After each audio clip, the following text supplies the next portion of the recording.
30 seconds.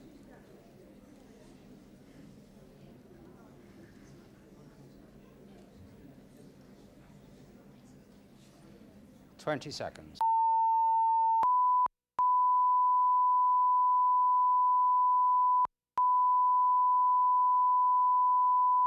10, 9, 8, 7, 6, 5, 4, 3.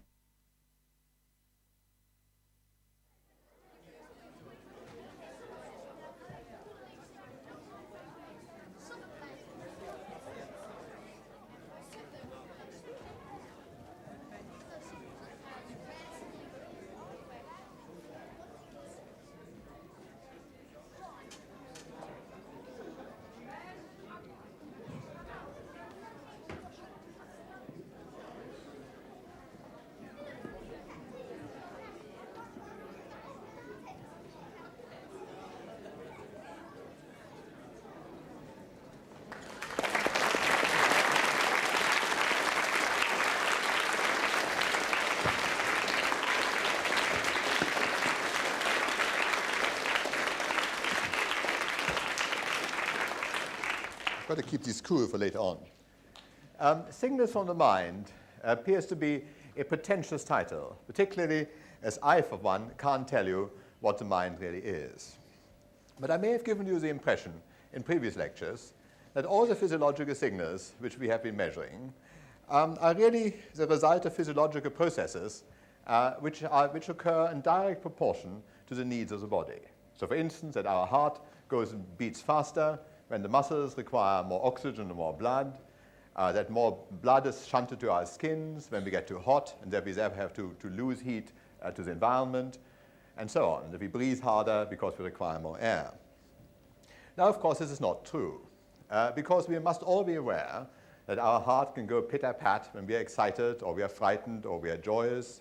If somebody embarrasses us and tells us a bad joke, that we blush, and more blood goes to our skin because the blood vessels in our skin dilate without there being any need to increase our heat loss, that we can shiver with fright in spite of not having to generate any heat, that we can sweat with fright, not because we are too hot, and so on.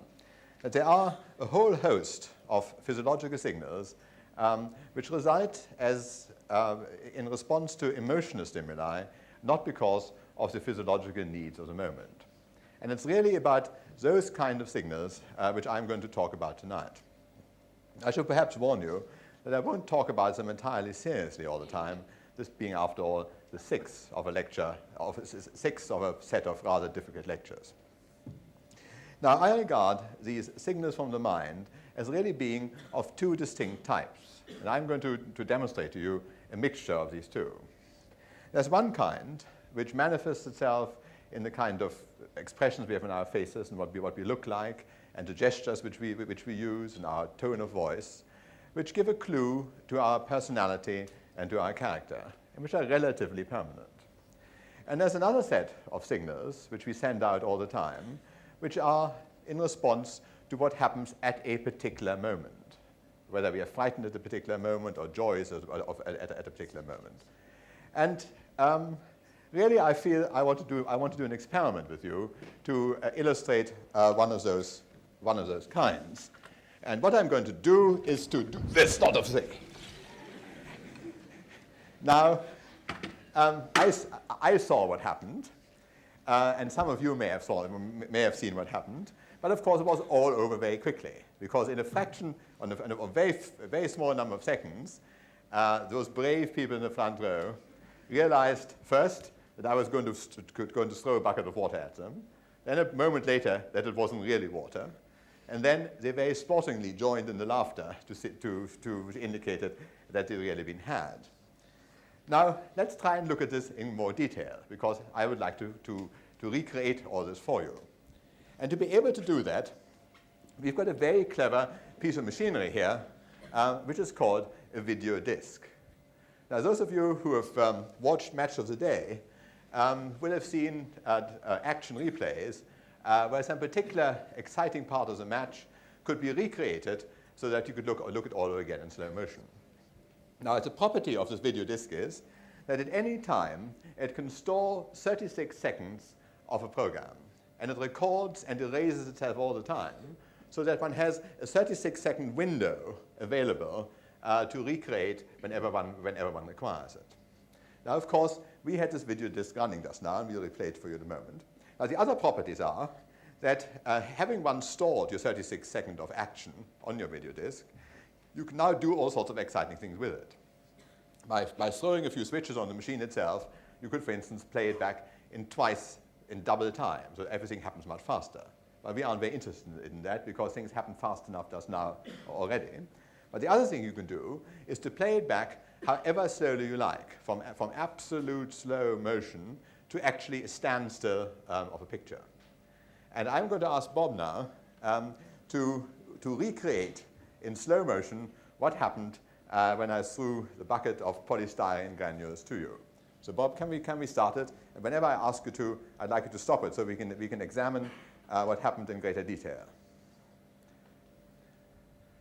Right there, I can be seen approaching with a bucket. Stop. You can see hands being lifted toward what's what looks really rather remarkably like a sheet of water approaching you. Then let's go on it a bit. You duck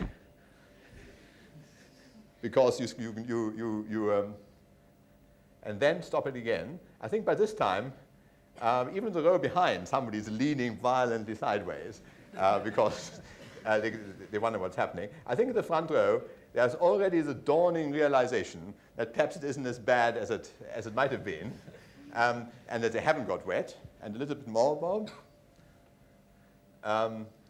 There's now a recovery, and really a rather sporting grin, which shows that it's all over. Well, what I would like to do now is for Bob to reset this so we can see it in one go. We do that again in a moment. So let's now replay it. It may take anything up to 6 seconds to go back to the beginning again. Let's go play it in one go, but in slow motion. There I come. There comes the polystyrene. There everybody ducks. Now there's a recovery. And there's a lovely smile. And now let's clean up all this mess by sucking it back into my bucket again. So isn't that clever of me? Now,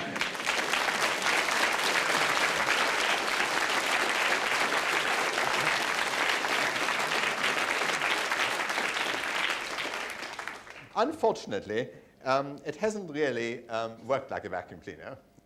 This isn't a simple way of getting rid of the mess because you can still see it lying there. Now, what I showed you there were really a whole series of involuntary reactions to an external stimulus, because I think that you would have to be very deadpan indeed, so-called non-reactors. And there are people like that. I understand that some of the American astronauts were really chosen for their ability for somebody to sneak up behind them and fire a shot, and they wouldn't even turn around to find out what happened. But non-reactors are very rare, and here you had a number of reactions which you couldn't really help yourself showing to us. Now, I would like to do another experiment now, using some physiological signals with which we are more familiar, much more like those which we've used at previous lectures. And we have a very gallant volunteer called Susan, who's going to come and join me now in an experiment which almost certainly won't work. I can tell you that now. Let's put a microphone onto Susan that we can hear. Now, before I tell you what the experiment is, I'm going to join Susan up to some electrocardiograph electrodes. There they are, so that we can find out which ones these are. These are the right leg, that's right. Right leg, right arm. Good, your right arm, yes. And left arm. I just hope this doesn't fall out. And I want to join up your other plug as well. And then I'll tell you what I'm going to do. Now I'm going to subject Susan to some rather stiff interrogation in a moment. And we've joined up to a device really rather like a lie detector. Now, there are two physiological signals we're going to record from her. I've got the electrocardiograph electrodes on here, and we're going to record heart rate. And you know when you become excited, for instance, your heart rate might go up. So this might give me a clue when she isn't telling the truth. And I'm also measuring her skin resistance. Now, we don't know about, we haven't talked about skin resistance in the past. Normally, the electrical resistance of skin is relatively high because skin is quite a good insulator. But there are little holes through the skin, which are the exits to your sweat glands, the pores, as you might call them. And through those, electricity can travel through the skin. Now, if one actually sweats, these little tubes leading to the surface will actually fill up with salty water, because sweat isn't really anything very different from salty water, and electrical conductivity will be very much improved. But before one actually gets to the point where one sweats, there seems to be a change in the structure of the sweat gland itself, and the structure of the membrane, which lowers the electrical resistance. So that these skin resistance responses, as they are called, are also something which is linked to the psychological stress under which one might be. Now, just before we go any further, let me switch the machines on just to show that everything works. Now, I would like you to sit quite still, Susan, and then I will explain to you what this competition actually is all about. On this side here, I switch this other. This is simply another set of these machines so that I can also see what's happening.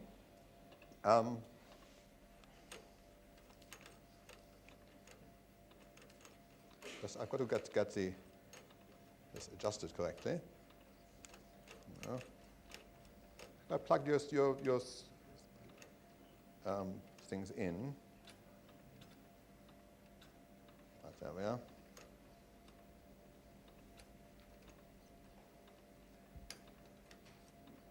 Right, we've got two tracings appearing. Now, don't pay as much notice to what you see at the moment. This one in here is a tracing of heart rate.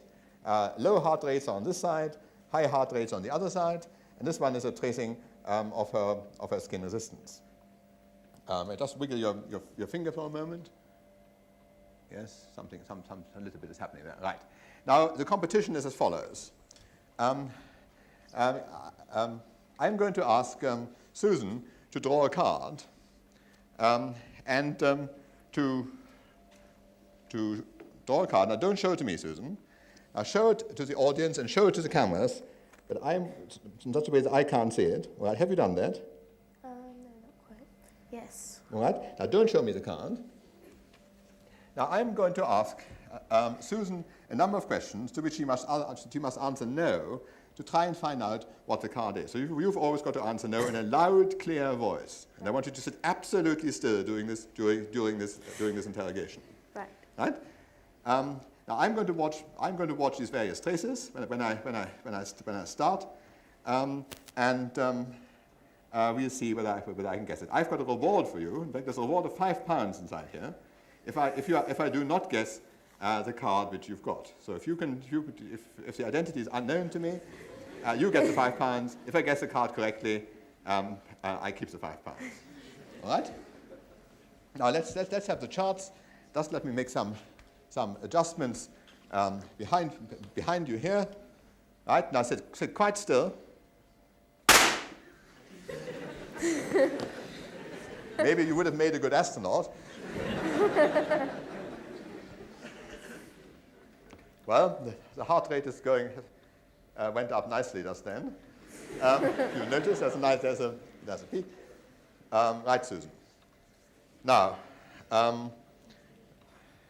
is a card which you've got in your hand a heart? No.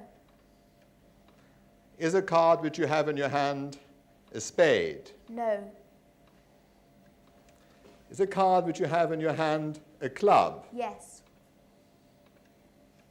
Is a card which you have in your hand a diamond? No. Is a card which you have in your hand an ace? No. You're quite sure it's not an ace? Absolutely. Is your card a king? No. Just make a little adjustment here. Is your card a queen? No.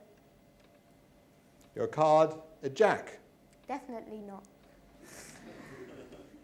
Is your card a 10? Nope. Is your card a 9? Nope. Is your card an 8? Nope.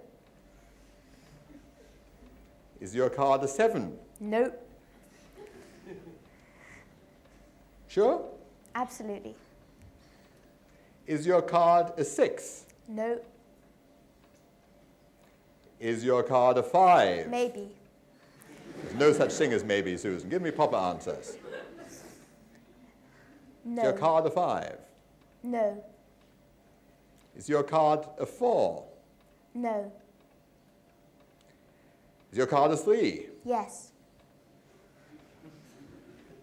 And fine, my last question, is your card a 2? No. Well, let's see whether we can see anything from this record. I think Susan's probably would make a jolly good resistor to interrogation. I'm going to run my chart out quickly.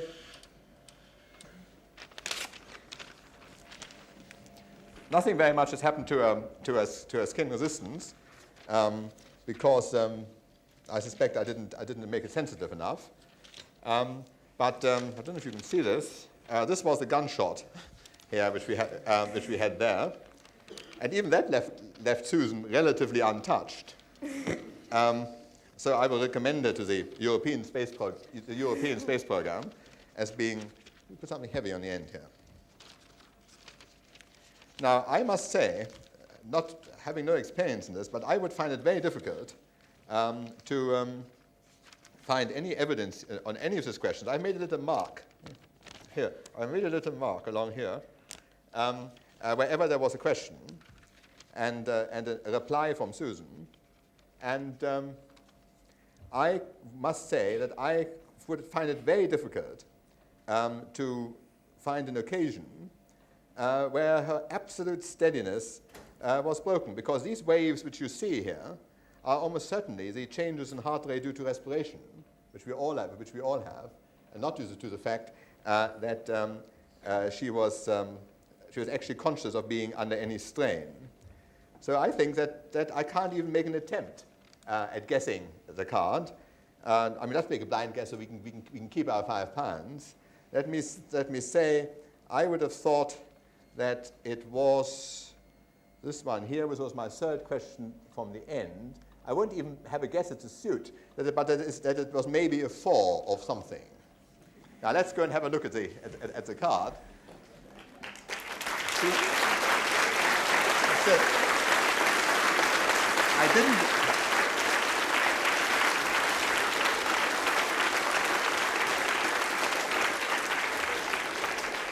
Well, Susan, I didn't get the whole thing, so you do get your reward. Thank you. But let me just show to the camera why I thought it it might have been a 4 or something. The only part where the regular regular modulation of a respiration was interrupted. You see, you got a flat portion here. She apparently was holding her breath at that point. Was the third question from the end, and the third question from the end was, is this possibly a 4? So at least there's been something in it for both of us. Thank you very much, Susan. Take the card back. Let me disconnect you.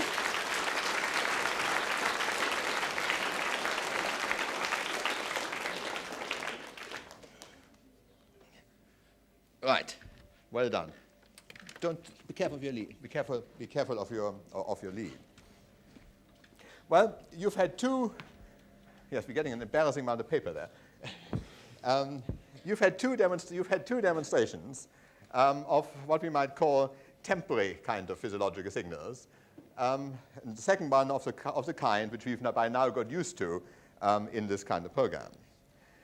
Now, I've always been particularly interested in faces and the kind of messages which we send out through our faces all the time. And I would like to show you a slide or two. I have my first slide. Now, here we have a slide of an elderly gentleman. And if I were to pass around pieces of paper and ask you to describe to me what kind of an emotion this gentleman was sending out to us, I think most of you would agree that he was looking at something in the middle distance here, and that he wasn't really quite sure of what to make of it. In fact, when I first saw this picture, the word which leapt into my mind was that he looks puzzled. Now, I don't know, would any of you agree that this was a reasonable? Yeah. Now, however clever you are, I think that any of you would have been hard put to write down a prescription of how one recognizes puzzled people. Because though we can recognize the pattern as a whole, we don't know out of the bits out of which it is made up. We couldn't program a computer, for instance, to recognize puzzled people. Let me show you another slide. Now, this is a message which, at least amongst the males of the audience, could hardly be misunderstood. We have got an alluring girl here, but again, it is the overall pattern which we recognize. And if one had to write an essay on what alluring girls looked like or what made for allure, one would have difficulty. Now, I maintain that this is a form of communication, and of course, I mean, psychologists call it non-verbal communication, the kind of expression which one puts onto one's faces, which is a language which we all learn as part of our social upbringing. And this language is almost certainly something special to our particular culture. It may even vary from country to country. It certainly does vary from culture to culture. Because if I were to show you another slide, this is a Japanese girl. Now, a girl from another culture, we could probably say that she was a pretty girl, and she was probably quite young.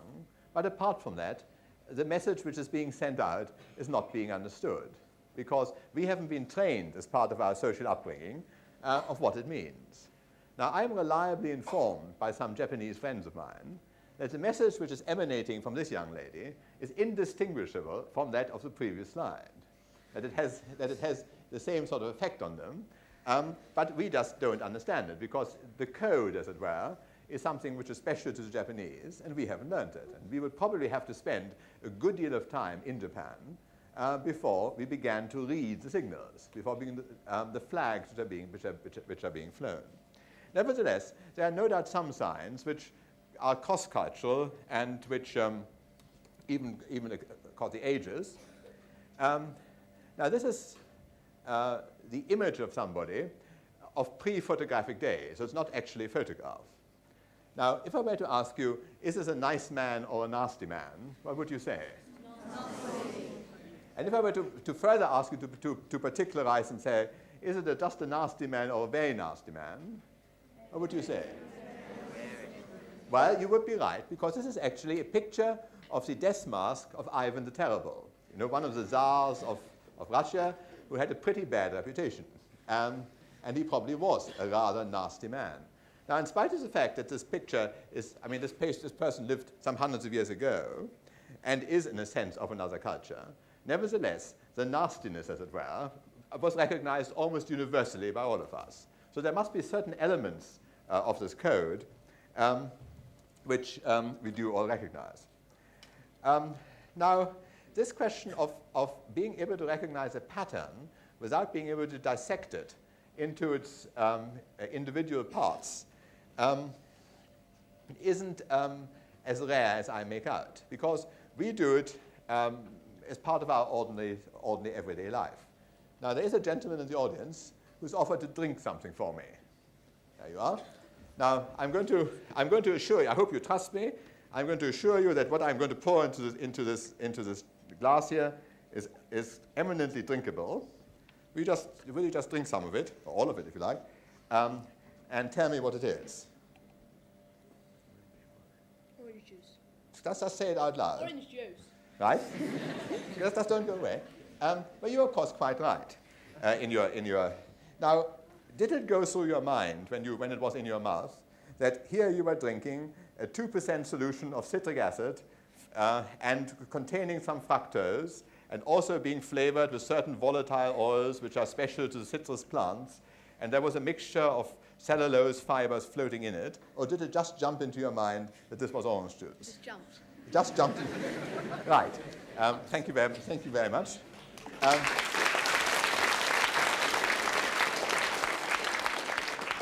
Now, here you have a very simple example indeed of how often we do just jump to a conclusion. We recognize a pattern without in any sense being aware of what the parts of the jigsaw actually are. Now, the reason that I'm interested in this is not entirely a facetious one, because I've spent the best part of my professional career either designing or improving or working with measuring instruments, often of very considerable complexity, which are used in medicine. In fact, I spent the last 5 lectures telling you about these. Nevertheless, I can't help being impressed the more I go into this question of medical strategy making, of how a doctor actually decides what to do to his patient, how large a part is still played by what I suppose one might either call intuition or clinical judgment, which is a more okay word for this kind of thing, or just hunch, which is not an okay word for this kind of thing.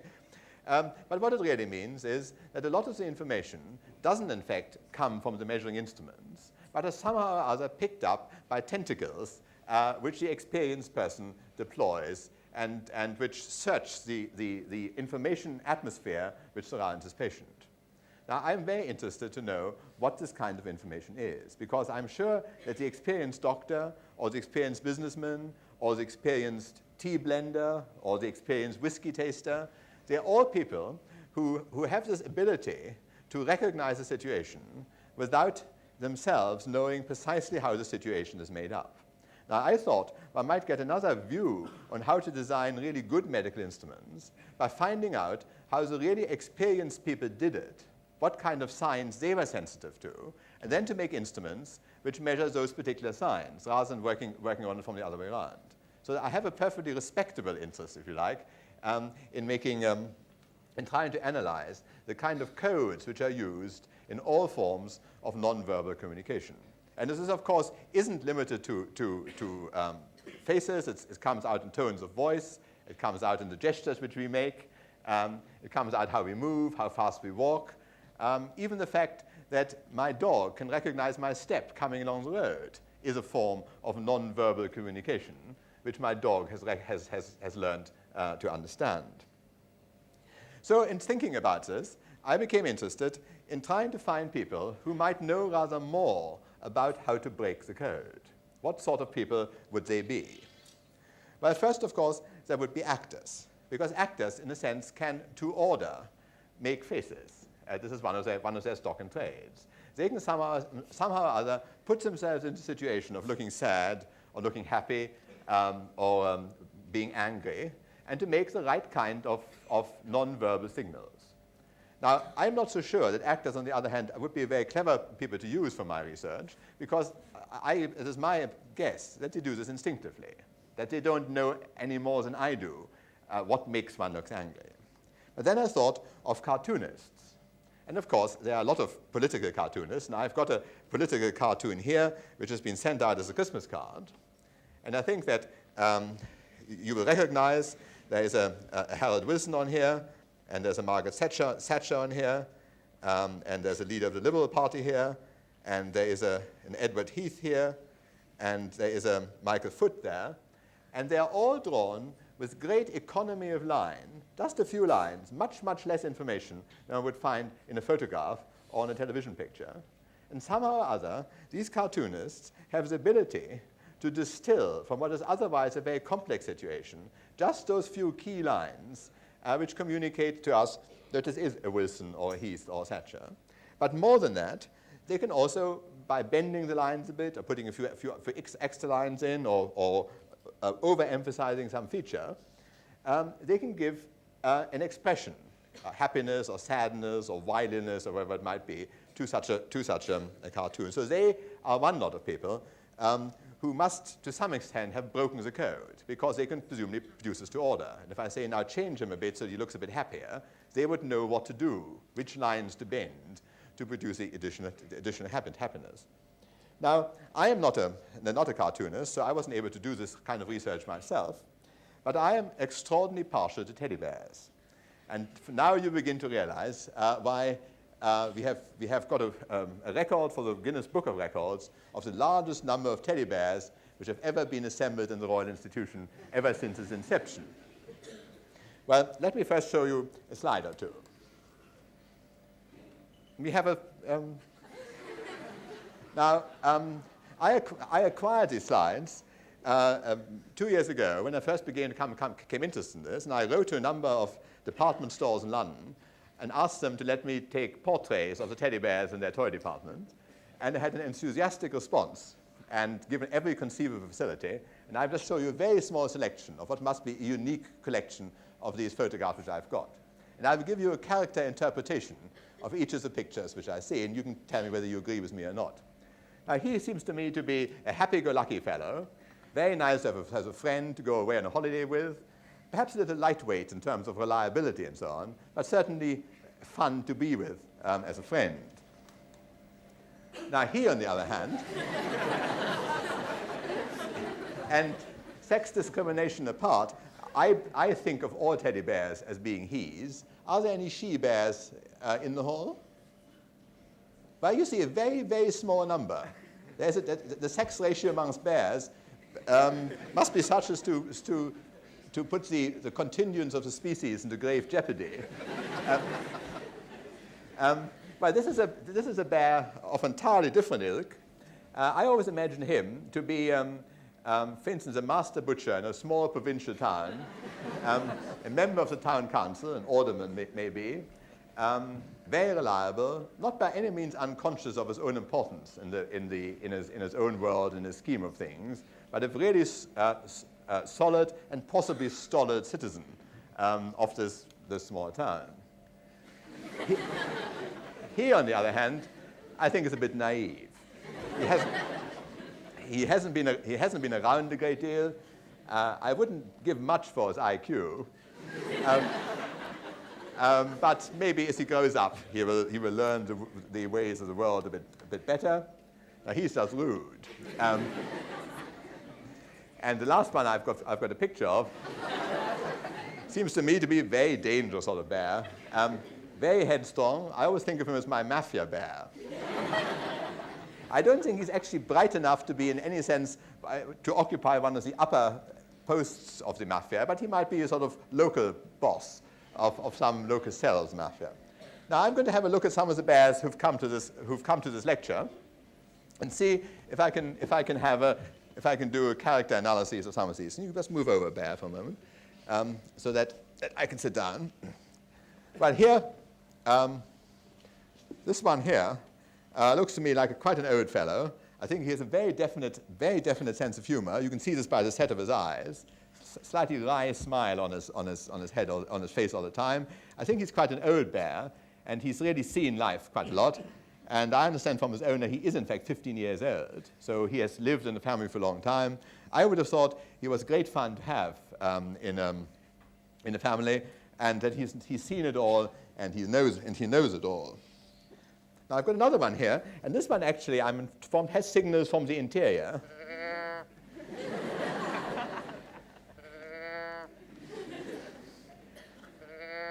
I think it's just as well that the ones which I've been measuring on some of you have had not to be elicited by quite such a complicated method. Now, he seems to me to be a different sort of bear at all. I think he likes this gin. And I can just imagine him going along to the local and with one foot up on the bar, holding forth of his experiences when he was in India to all the other admiring bears. And as in my last one, perhaps here, I'll have this one here. Now, he looks to me really like rather a stubborn bear. I would hate to change his mind about anything. Stubborn, and maybe a bit narrow-minded too. But I would have thought because of his stubbornness and steadfastness, he could be great comfort to a child who was perhaps a little frightened of the dark and wanted somebody stout and steadfast to keep company with. Now, just for a small fee, I will do character analyses on any teddy bears which might be submitted to me. Now, the third kind of people who must know something about how the signals are people in the makeup business. And here we have two children who've been made up by Elizabeth. One is a makeup artist of the BBC. Here we have John, a typical urchin, obviously doesn't wash at all often, goes and runs around the streets, doesn't come home very much. Truant from school. I don't quite know what sort of thing he would get up to. And sitting next to him here, we've got Catherine. Now, Catherine is obviously a sophisticated young lady.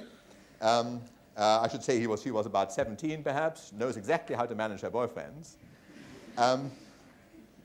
Now, I'm going to send both John and Catherine out of the room now to have their makeup stripped from them. And when they come back, we'll go and look what they really look like. And we have a way of comparing their looks now with their real selves. So off you go, and I'll talk about something else for a little.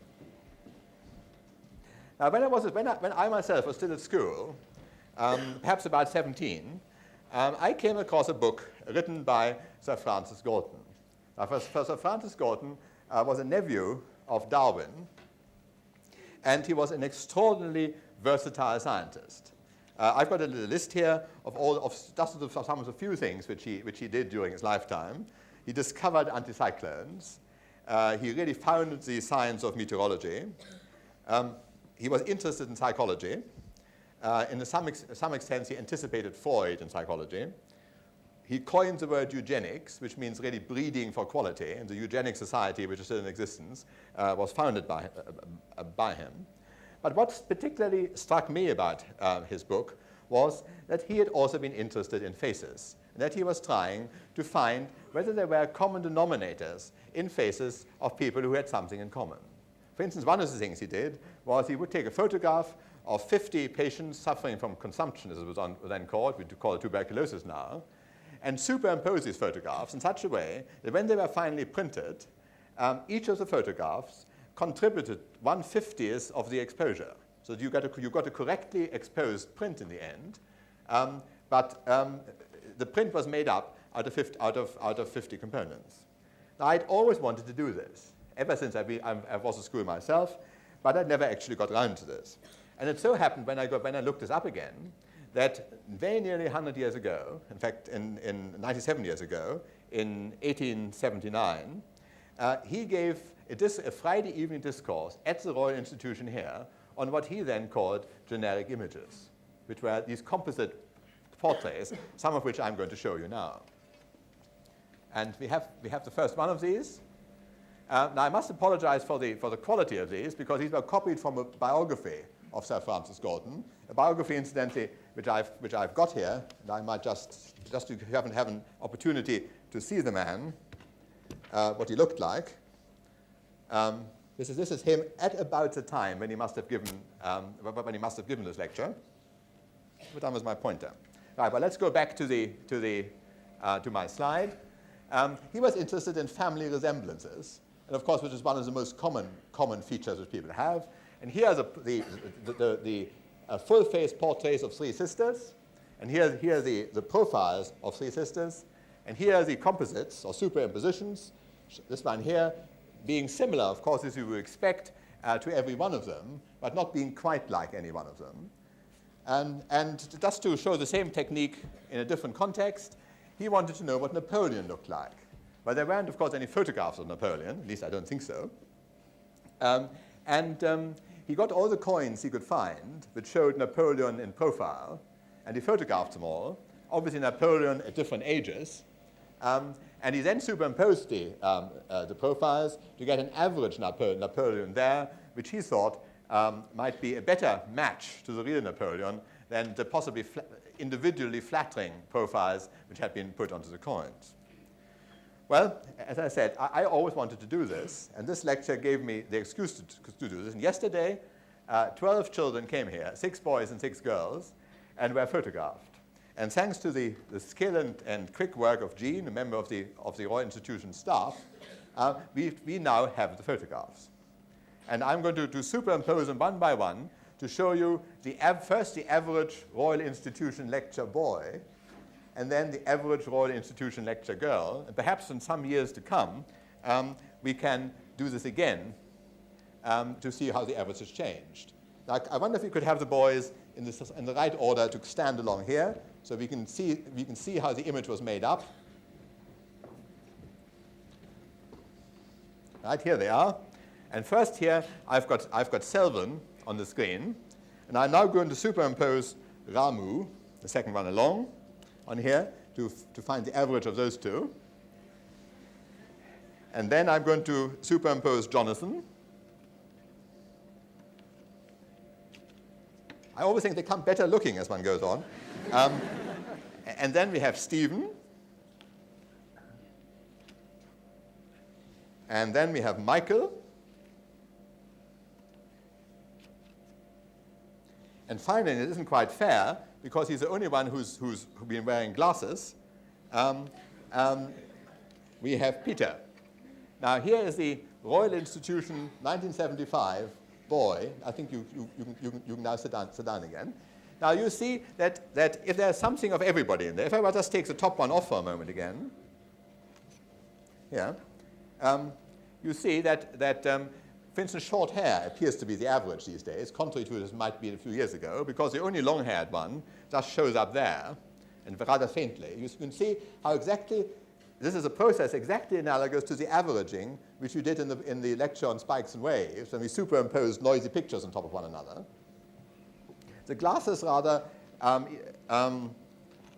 a rather disproportionate effect on here, so they don't actually change the face as a whole.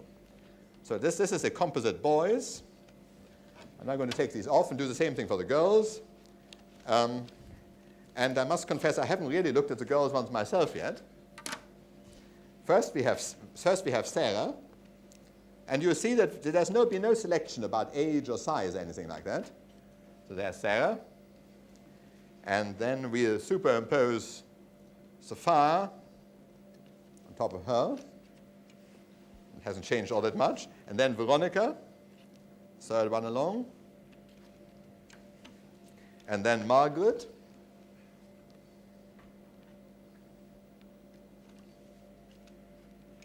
Yeah, the hairs obviously averaging out differently. And then Mary.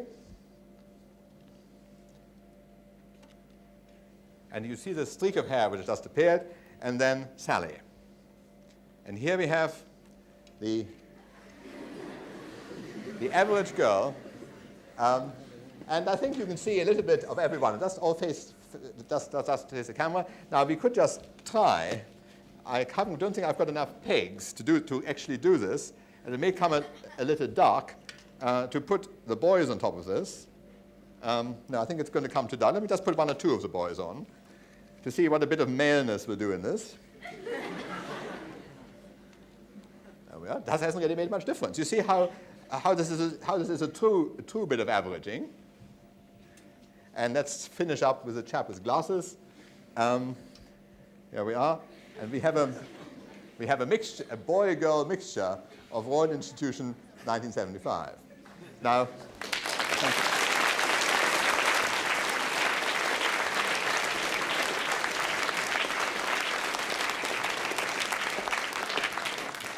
Now, I think this is rather good fun. And I don't know, maybe we've started a craze and getting one family photograph for the price of one rather than the price of four.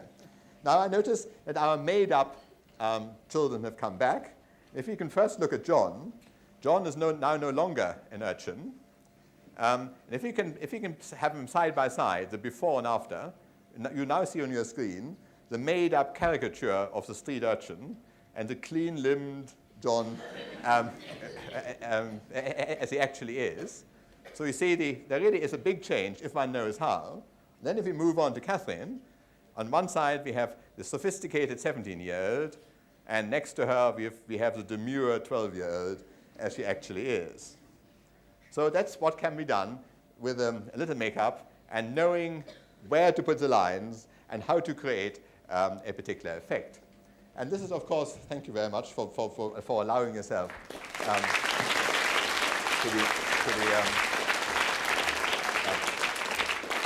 to be made up. Now, from this, you'll be able to see that there are some people, the cartoonists, the makeup people, who know some of the codes, and also this question of the superimposition, which might possibly allow one in some way to break the code. Now, I think it might be interesting just to quote what Sir Francis Galton said in a letter to Florence Nightingale, where he asked the Royal Institution, this institution here, to run a yearly course of lectures on social statistics. You know that Frances Nightingale, the Crimean War and so on, founder of modern nursing, was also very interested in social work and one should accumulate statistics on health. And I thought it would rather fine because it describes you admirably as an audience. Royal Institution audience, just the sort to stimulate, on the one hand, and to curb the vagaries of the inquirer on the other. It is a mixture of some of the ablest philosophers, sitting along there, of many persons of wide social interest, and of the general public. The existing professors are all men of the highest ability in their several lines. Well, what better testament could you have to your abilities? And as I said, these superimpositions, these composite images, were shown pretty close to the time when Sir Francis became interested in them in 1879 here. Well, thanks to the photographic abilities of Simon Humphrey, who is a member of the staff of my laboratory, we've also been producing some photographs of superimpositions. And here we have one, right, let's take this book out of the way. And here we have one of politicians of the 1975s. Now, I wonder if you can recognize who's been used in the construction of this composite. Right, but that's one time. Harold Wilson, yes? Yes, that's right. No, not Jeremy Sopper. Yes, there's Ben. Well, I'll tell you who they are. They are Harold Wilson, Wedgwood Ben, Reg Prentice, and Dennis Healy. Are to make the Labour politician of the 1975. Now, I think really rather nice picture. Now, I've got another one here, which is of conservative politicians, but taken from the governments of the 1950s. Now, of course, this will be some time when some of you were very young, but can anybody make any guesses of who was in this picture? Pardon? Not Attlee, no. Attlee is not a conservative. Selwyn Lloyd, right? In fact, I think the picture as a whole could be a young Selwyn Lloyd. Well, it's actually made up out of Harold Macmillan, Anthony Eden, Rab Butler, Selwyn Lloyd, and then Quinton Hogg or Lord Hailsham. There are five of these. There are five here. There are only four on the other one. I think these are quite remarkable portraits. And if one was to put them side by side, there really is quite an appreciable difference. Now, what the difference means, I wouldn't like to hazard a guess on.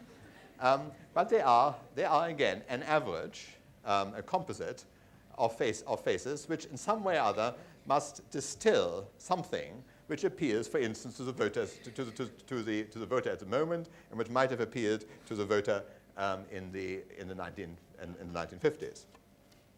Well, I've got another one here, and I think you'll find it relatively easy to guess who this one is.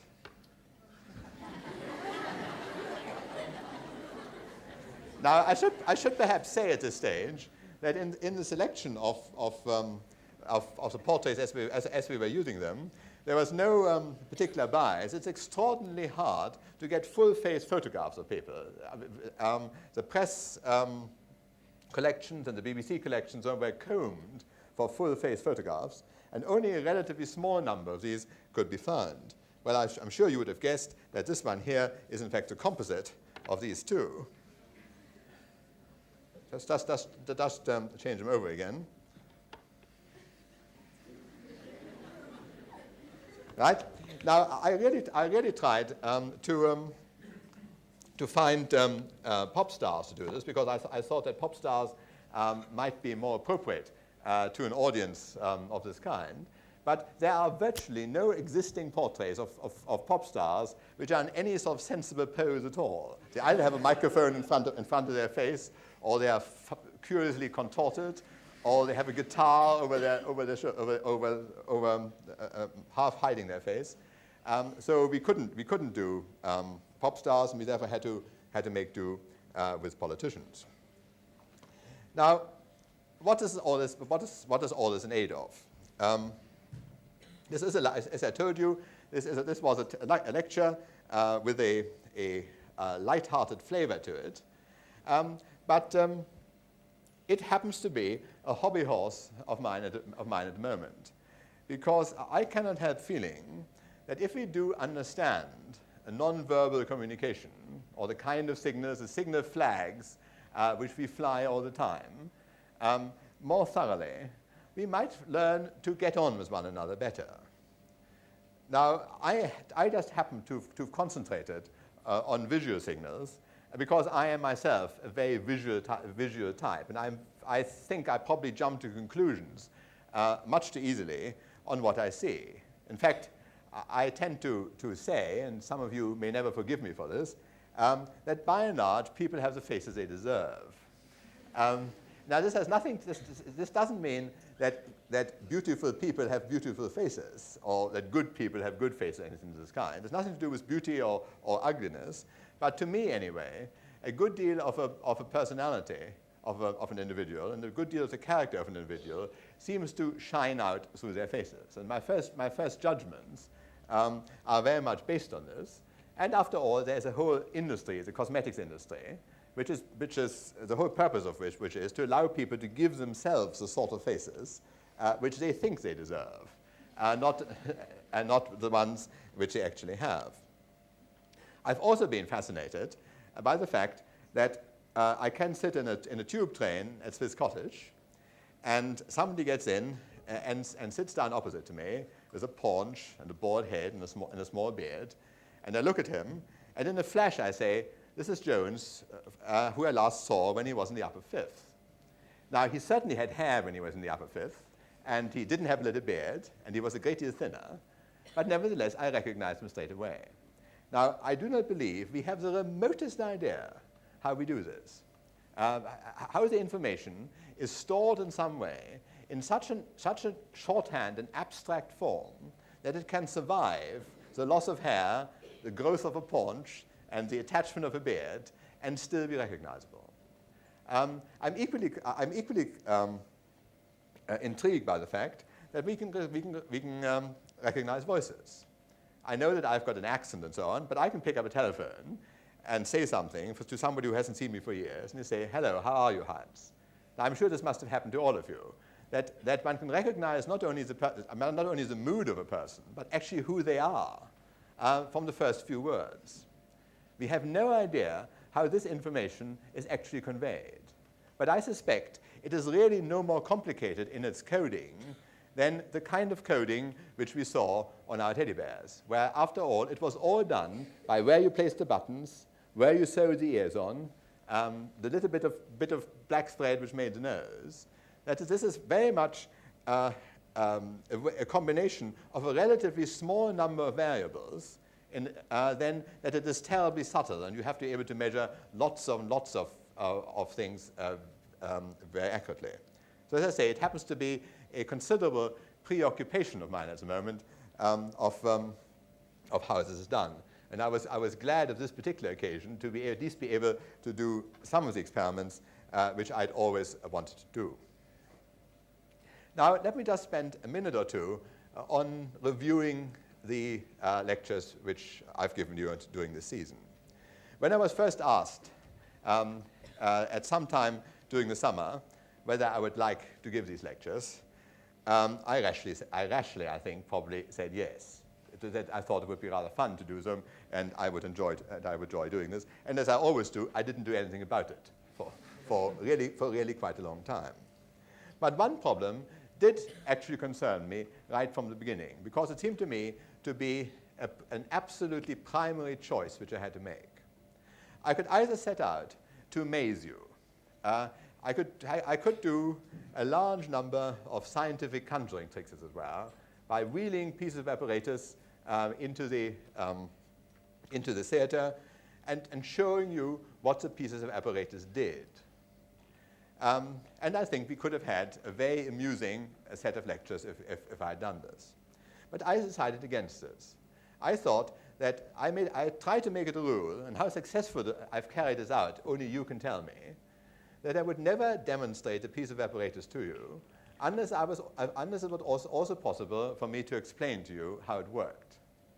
And you may well have found, and I'll be quite glad to hear from some of you who feel strongly about this, that this may have loaded these lectures with perhaps too much theory. Perhaps you would have liked them more picturesque. I think it is not, personally think, it is not fair to just do scientific conjuring tricks, because most things which are worthwhile explaining can be explained in terms which do not require a great deal of scientific background and which ought to be within the abilities of an audience such as this. Well, I mean, I hope that I've done right. If I haven't done right, I stand here with bowed head. Now, it would be quite wrong for me to finish a series of lectures of this kind without also telling you something about all the people who've helped. Because really, I am merely the top of an iceberg. And if I were able to collect the people together who've helped me at various stages of this exercise, I think I could have a fair shot at filling this lecture hall all over again. And let me just give you some idea of all the things which needed doing. First, of course, there was the staff of the Royal Institution itself. And of course, preeminent amongst them are Bill Coates. There he is.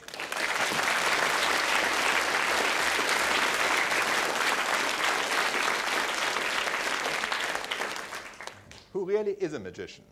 I wasn't going to be a magician, but he is a magician, because the things which are possible, he anticipates, and the things which are impossible, he does in 5 minutes. And without him, I'm sure these lectures would be quite unthinkable.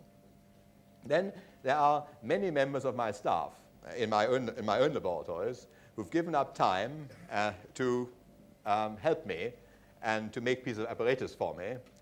And there are my colleagues at Northwick Park Hospital and the Clinical Research Center who've aided me with advice and who've helped me with introductions for people who could allow me to keep just that one step ahead of you, so that I actually had something to tell you. And last and not least, I think, there are the many manufacturers. Perhaps before I mention the manufacturers, I should mention the BBC as well. There's been a large BBC crew here with me. They've all become friends of mine because we've been here now for the best part of a fortnight, who've put up with my often quite unprofessional behavior, have been good-humored about it all, and have made me feel thoroughly at home. Then, as I was saying, last but not least, there are the very many manufacturers who often at considerable trouble and expense to themselves have loaned me equipment, have loaned me staff to operate the equipment. And without them, these lectures would have been quite impossible. Now, let's give them a big clap, too.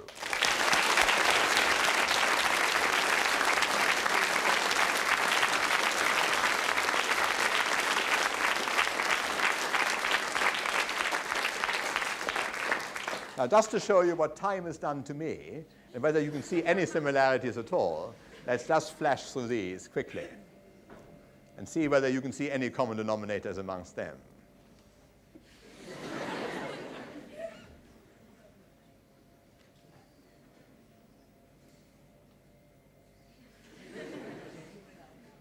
Any similarities? Yes. Goodbye. Good night.